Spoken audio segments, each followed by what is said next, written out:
This is the Maddox Diaries, the frothy ramblings and recollections of an imbecile as he takes his first tottering steps into the world of gaming. Parental discretion is advised. Not because of the swearing, but you certainly don't want your children learning anything off this moron. The 28th of September, 2013.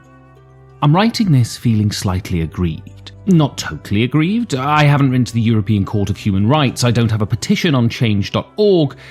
It's just a small bee in my bonnet. It's the kind of bee that doesn't buzz very loud, but in a high frequency just on the threshold of human hearing, and the only way I can think to kill the little sod is to drown it in ink. It's a question of etiquette, chiefly etiquette of which I had absolutely no prior knowledge whatsoever. Let me take you back to the distant past, 4 weeks ago to be precise. I had a couple of pieces I'd written about gaming just kicking around my hard drive. Their father had shown them very little love, so they were starting to become angry at the world, and if something wasn't done with them soon, they were going to become violent. They had lost their purpose, and as their father, it was my job to eschew my former indifference and put them back on the right track. I tried submitting them to different publications, but with no luck. To see the look on their little faces when they were rejected was enough to turn the stoniest heart to blancmange. So at the end of my tether and about to call social services, I decided just to publish them myself. This piece is the result of that decision and the cause of my aggrievement. Now I'm a hardened, grizzled old hack, but 4 weeks ago I was wet behind the ears. I'd never blogged before and had absolutely no idea how to attract readers, and let's face it, that's the only reason anyone ever writes a blog. Its subject matter made the choice of where to publish it easy, but as Board Game Geek is such a sprawling mess, there was a chance that my pieces would just be subsumed into the belly of this giant whale. I had to shave my legs, floss my teeth, wax my bikini line and get out there. You know you never want to see that. Believe me, never. I went in search of like-minded people. I went to the guilds of those podcasts and YouTube shows I watched so avidly. They had helped me submerge myself in gaming, so I thought that they would be my tribe, my peoples. I posted once, simply said that I was starting a new blog and I would love people to give it a read. I thought that I would then post in these guilds a few lines every week just to let people know that a new installment had come out. Wow. I was sent 3 sternly worded cease and desist messages telling me not to do this again. I was shocked. Maybe I shouldn't have been, but it honestly hadn't occurred to me that a weekly message of a few lines would put anyone's nose out of joint. I felt contrite, then I realised that contrition was exactly the wrong emotion to be feeling. In my own mind, I'd done nothing wrong. I wasn't writing Nigerian prince emails or selling pills that increase the size of body parts. I was posting once a week to inform people about a piece of writing that was directly relevant to the people who were members of these guilds, and to be admonished in this manner seemed a little over the top. I felt a little aggrieved. To be fair, one of these organisers of one of these guilds sent me a personal message and very politely asked me to stop and explained his reasoning. That somewhat dampened my ardour. I'm fairly sure he isn't reading this, but if he is, I thank him for his thoughtfulness. This led me to think about etiquette and its purpose. We cannot legislate for everything. The law has to have its limit, and when the law stops, etiquette steps in. Since our ancestors downed spears and started cultivating plants, we've had it. Those unwritten rules that govern our communities. Etiquette builds the framework for our interactions, and we only notice it when it's breached. And with new communities springing up on the internet every day, the need for etiquette is even stronger. So maybe to feel a little contrite is acceptable. A breach of etiquette is a breach of etiquette, even if I was unaware of it. So I've decided to write a little guide for people entering the world of board gaming, so they can hopefully avoid making the people around them want to punch them in the mouth. Use your inside voice. I know you're excited. I know you've managed to breed a person and a sheep in this turn. I know that the move you've made in one turn has ensured that you'll crush everyone, and I truly admire your strategic thinking. But I'm only sitting a metre away from you. You asked me to turn off the music so you could concentrate, and I did, so there's no need to act like you're standing on a platform of an oil rig in the middle of the North Sea. I'm just here! Look, you made me do it now. No, Nacho, no. Board games and greasy snacks seem to go together like dates and disappointment. A little window into my own private hell there.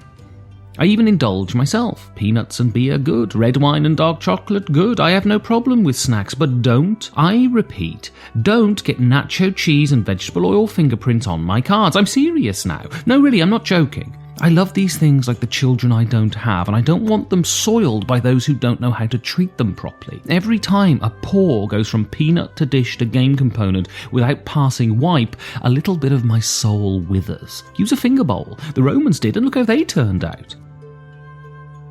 Finish the game! No, don't walk off! Get back here and finish the damn game!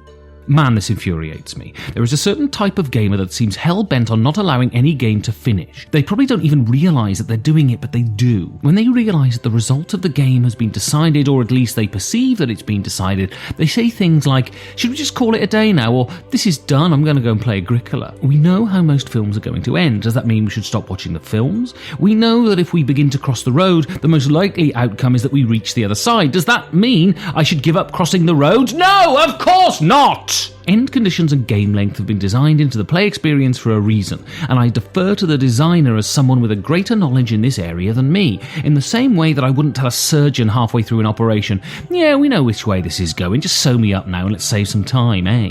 Besides, abandoning a game before it's finished is denying someone the satisfaction of victory, placing that last piece or destroying that last dude. It's denying closure. It defeats the object of playing. Play is about the journey, not the destination, and to cut the journey short just because I can see the destination is absurd. Don't do it. AP is okay, but don't be a hypocrite. There are games that are easy. They are strategically simple. The strategy for victory is clear and uncomplicated. The path to vanquishment is laid out before you in deep, rich red cobbles with sprays of heady, fragrant blossoms bordering it. You start to play, and winning is simplicity itself. Those games are boring. Who wants to play that? The whole reason we play games is for the challenge, the appraisal and the reappraisal, the whole brain-melting mess of planning and then having to scrap every strategy you ever had because someone has stolen the break bread action and your whole family is about to go on the game. There is thought involved. There is planning and concentration, so it's no surprise that there is an element of analysis paralysis in gaming. I've no problem with that.